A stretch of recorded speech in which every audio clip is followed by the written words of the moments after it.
Сәлем достар, мен Естен Ербол.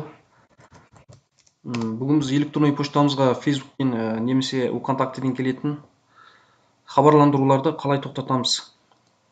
Яғни керексіз хабарламалар.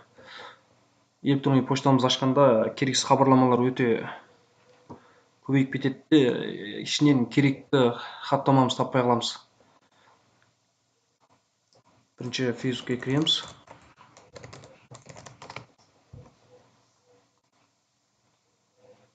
Параметрлер, хабарландырулар,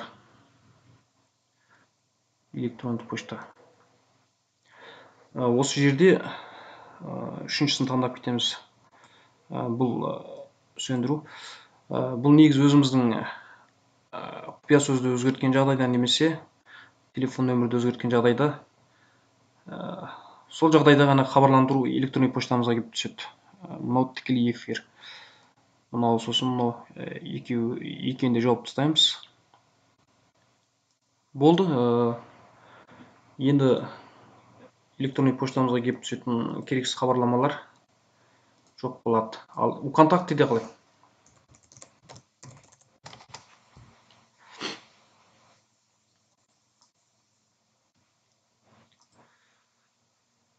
Баптаулар, мәлімдемелер.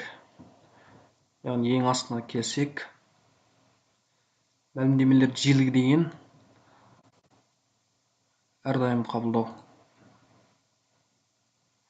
Осы жерде ешқашан хабарламау дегенді таңдап кетеміз.